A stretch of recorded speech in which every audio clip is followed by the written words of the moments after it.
Hey tubers, welcome back for another adventure. And what we're going to do in this adventure is take this '02 Honda Recon 250 from a sketchy rider to a daily rider, right? We want to make this so that one could just walk right up to it and drive it. And to that end, we got to start with the throttle. So this is what came with it. And I went through the Horde and I found this cable. As a matter of fact, it was the new wrong one that they sent me. And unfortunately, this length is too long. So rather than rebuild the guts in this, I decided to go a little cheaper affair. One could buy these China ATV throttles. If you buy a few of them, get them for about 10 bucks each, right? They have the smaller solder barrel on it, and the cable length is just perfect for that PZ30 type all-terrain vehicle. So that's what we're gonna install, but of course there are complications. The China one doesn't come apart, right? It spreads to open, but given that it doesn't come apart, one's got to get the hand grip off. So the Honda hand grips, they put a bolt in here, slide that on. This, to get these off, I find that a lot of times if you loosen them with a vice grip first, that makes life easier. But anyway, let me show you a trick on getting these off so that you can put them back on without ruining them. Okay, one wants to get this hand grip off without tearing it up. Luckily with Honda, they put this bolt that kind of squeezes it in. That keeps it from getting all loose. Now if you try to pull this off, right, and quite honestly, the more you squeeze it, the harder, the more tight it gets on there. I found that if you put a small screwdriver or a punch on here, you can kind of loosen it up a bit, right, as you go around with it. It allows you to kind of twist it off.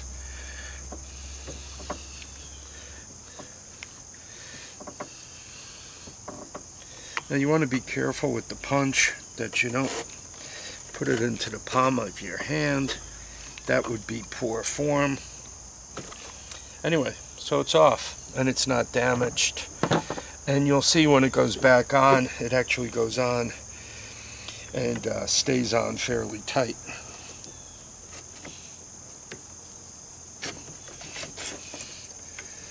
Okay, there's the throttle on, and then once again, to put it on, it actually goes on fairly easily, right? And one could put the retainer right back on here,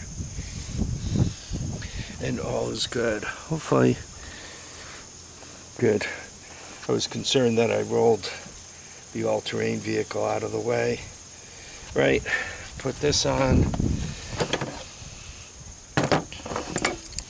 you know, tighten the bolts, and all is good. There you go. Alright, then the next part. Okay, the next thing we want to do is put together the top of the carburetor. If one plays with these all-terrain vehicles, you're doing that all the time, but just quickly, let me show you what we're up to here. Okay, hopefully I don't shoot this video such that you're looking at the back of my head the whole time. Basically, there are just a few parts to this, right? You got the cable, you put the top on that, not all that difficult, right? You put the spring on, and you very carefully take as much tension, or put as much tension on the spring as possible. See the little hole there? And just drop it in. Now, your secondary problem is you want to make sure that this seats And don't be surprised if you're buying a used one if they didn't put the wrong piece in there, right? Sometimes folks mix and match carburetors and then can't get it running, and now you buy it and you don't have a clue of that. So anyway, just, you know, if things don't seem to go together, spend the $20, buy another carburetor, and don't hurt yourself. Anyhow, it's important to make sure this needle stays in place. It doesn't slide all the way in. You notice the little ramp here.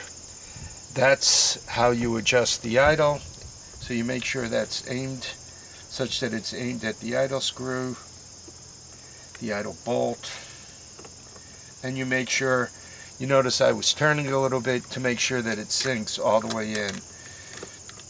Then you just put the cap on, and you just make sure there's enough so that you're able to move the throttle a little bit.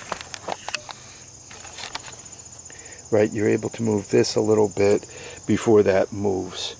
So, carburetor's ready to go. Okay, sticking with the carburetor, this is the way the airbox came through. Right, it did not come through with the cover. One of my subscribers offered me a cover and a throttle and I think a recoil.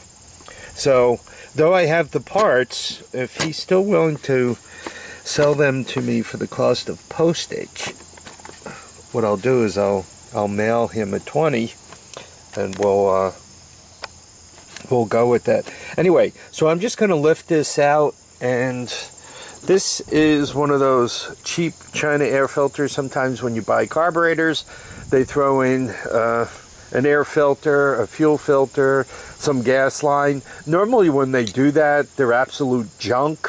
And the way you could determine that is if you shine a flashlight, actually more often with the bottom edge. You shine a flashlight in there, you can actually see that there's gaps between that adhesive, whatever they used, and the screening.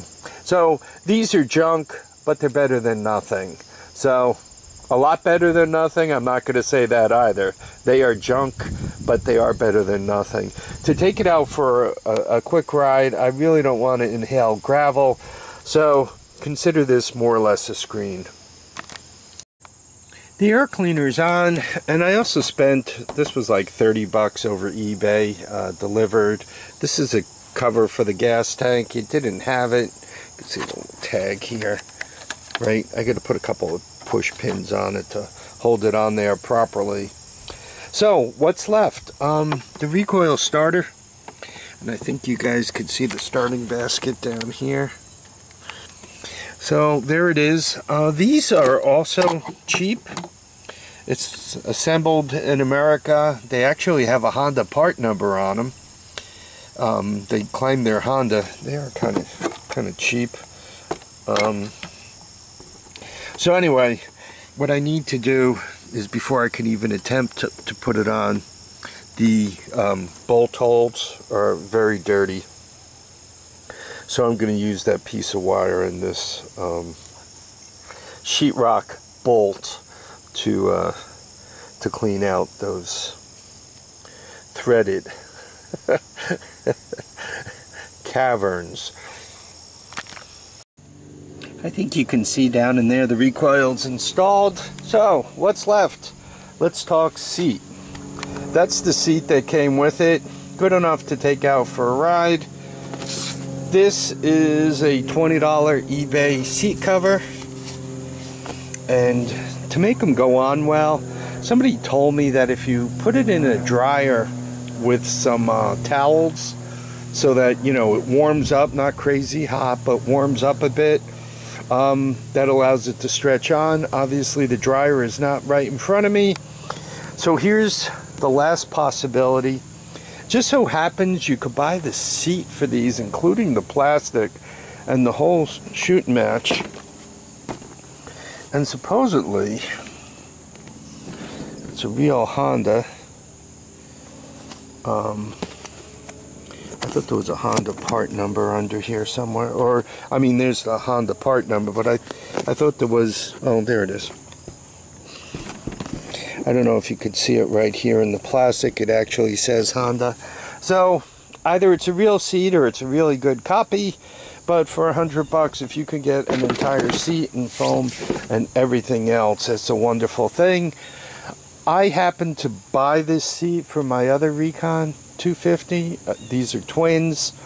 So I'm just gonna pop it on there just so it looks a little better. Okay, let's give this puppy a cold start. Choke, key. I'm never going to hit the throttle, but I am going to try the recoil. And here we are.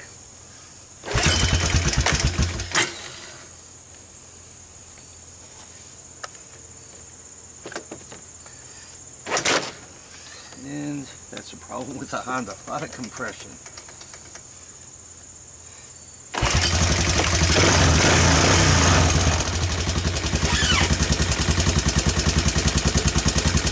Alright, I'm going to put on the GoPro. Let's give this a minute to warm up. I forgot to mention the punch list. So it's obviously the Recon 250. I paid $600 for it. The throttle was $10. The air cleaner call it $10. The seat is anywhere between $20 and $100 depending on which way you want to go. And the recoil another $35. So if you want to be cheap for $675, there's a Honda outside running, waiting for me to hop on and take it for a ride. The electric start works. The recoil works. Everything's ready to go. It does not have any brakes, so that is one more thing I need to do something with. And obviously it's got that blacked out plastic on it. I'm going to clean up the headlights. Quite honestly, I really don't care what they look like. I just care if they move. So there we are. Once again, somewhere between $675 and $750 gets you riding.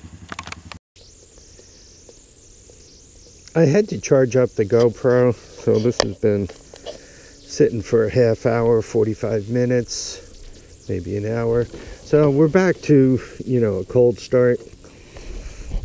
And where we want to get this thing, like every all-terrain vehicle, you sit down on it, you turn it on, set the choke, hit the key, right, pop it into reverse, back it out.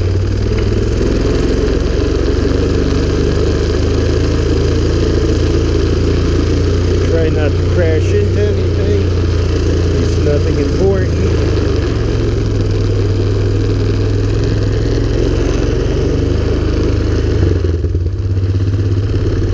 Remember, we still have no brakes.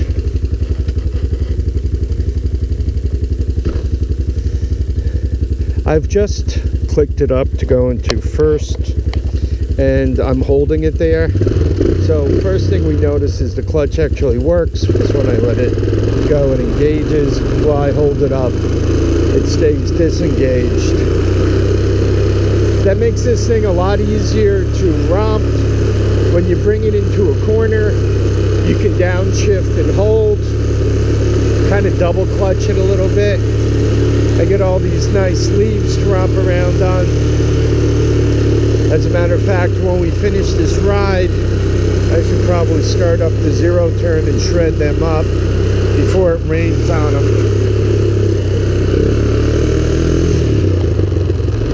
Just hit second. We'll take it easy for this lap, let it warm up, let the oil get around. Third.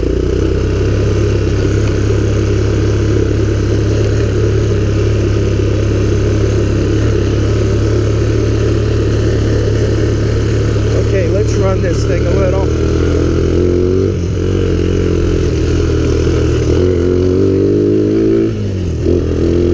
Fourth, into the turn. Feels like the back tire went a little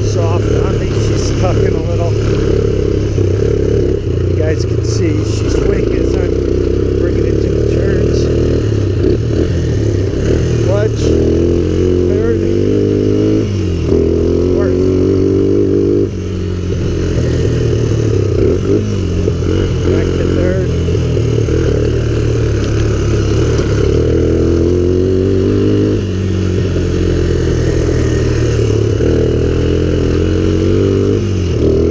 Fourth.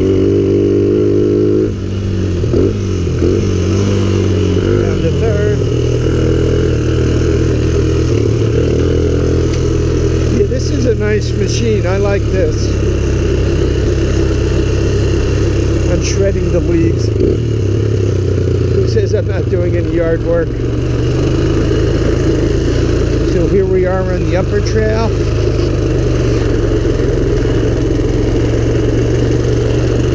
I do like to run these once in a while, just to make sure that Bob isn't camping out in the backyard here.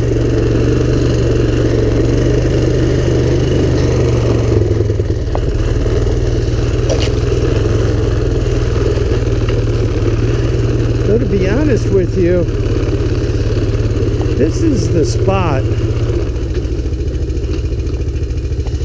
This is the spot that I saw, some evidence of activity. Since the leaves have started to fall, I don't see them rustled up or anything. And then you guys could kind of see through the weeds, through the trees. Right? You guys could kind of see the house. So anyway, that's where I saw it looked like some evidence, but right, there were no cigarettes there or anything. So who knows? Maybe it was an animal. Didn't look like typical, you know, turkeys, how they kind of scrape things up. Didn't look like that.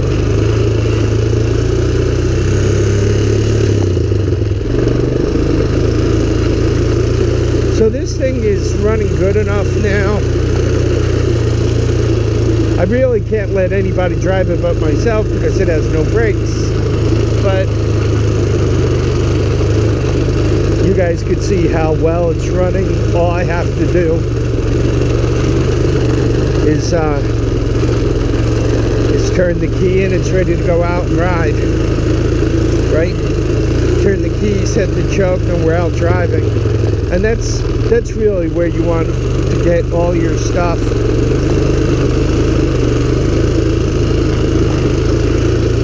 You know, it would be a surprise of a lifetime if I was out here driving and I found an all-terrain vehicle that I don't already own, just kind of abandoned. That'd be pretty cool. Old Calvin's Corners here.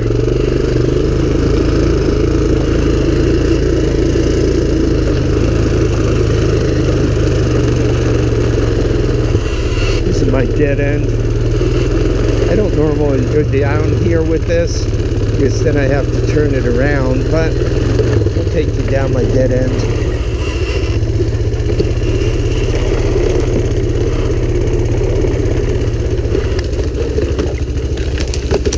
Yep. Sometimes you use a folding chair, sometimes you use a bush for brakes, that is.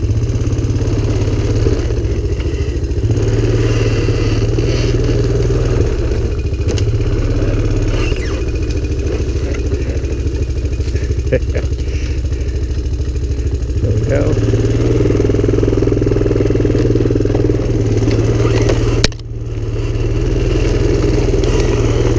Yeah, this property was used as a farm, and it was used for horses.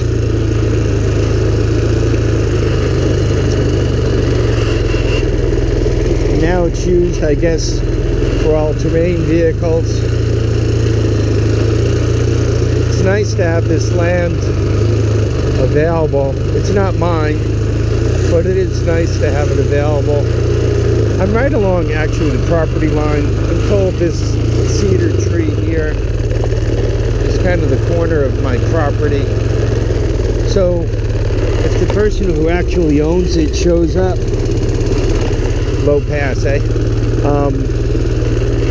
I guess I could, you know, cut the staked out corners and ride my all-terrain vehicles around the perimeter, it would still be pretty big.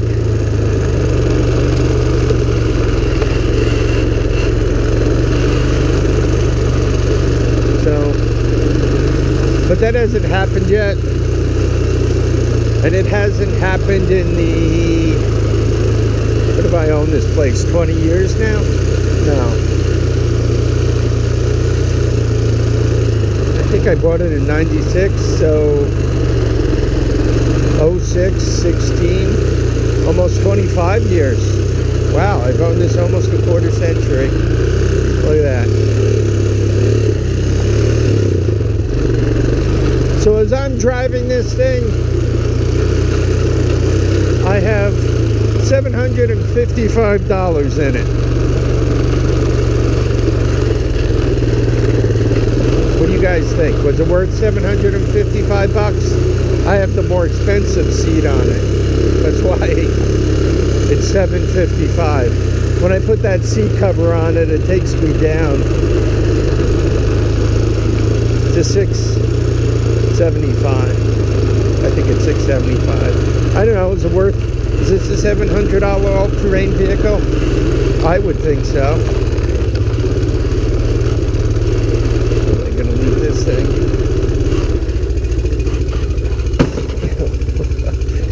It really could use brakes. There we are. So I hope you guys enjoyed the ride. Please remember, feet down, heads up, and get out and enjoy each and every day. Bye now.